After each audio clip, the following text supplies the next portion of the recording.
Hi. So I've just got to Tap Social in Botley. I'm here tonight to do some filming at the Spin Jazz Club. So part of the thing that I'm doing this evening is, firstly, I'm doing an interview with one of the players. Alexandra Ridout, a great trumpeter, has come over from New York to play, so I'm really excited about being able to interview her.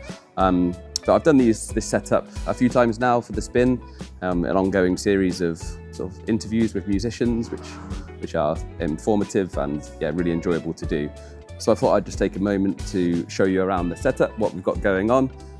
It's pretty standard, really. We've got that A cam over here, we've got FX3 with the 70 to 200, so our primary angle, and then over here we've got the FX30 on a slider, just adding a second angle with a bit of movement in it, which is really nice. And the thing I like about that is the kind of parallaxing of the background. I really like this venue because it just looks really good. All the furniture and the textures and the colours are really nice. I'm a big fan of this tea chest, actually, that's appeared in all of the interviews so far.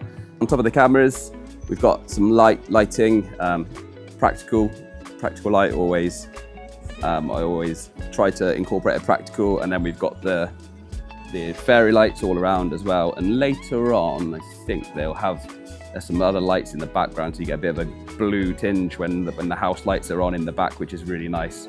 We've got our key light over here. Part of this job and part of this setup is it's got to be pretty efficient in terms of setup and pack down, because I'm currently upstairs at the venue, and very soon the audience will be filing in to watch the show.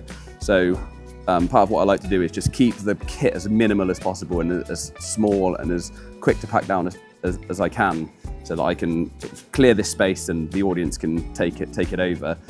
So to that point, I always use the RC30B, I think they're called, the small rig lights. Just really compact, small lights that you can just chuck up. I've got two of them over there, and that's plenty of fill for this interview situation. And just on some simple umbrellas, which are great. You just pop them up and boom, you've got a nice soft key light. The only thing in addition to that for light treatment is over here, I have a bit of negative fill.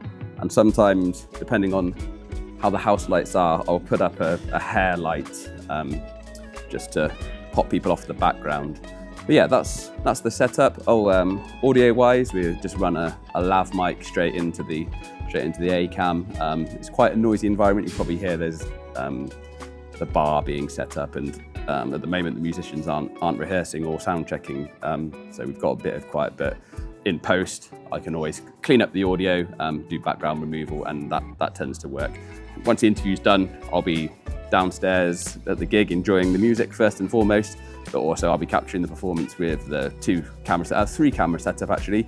Yeah, I'll put a master wide up as well, and then have a roaming camera and another angle somewhere just to cover the action. And that will be used for promotional stuff on the Spin website, and also intercut into the interview just to add some more interest. Anyway, that's the setup. Nice and simple, nothing fancy, but it gets the job done.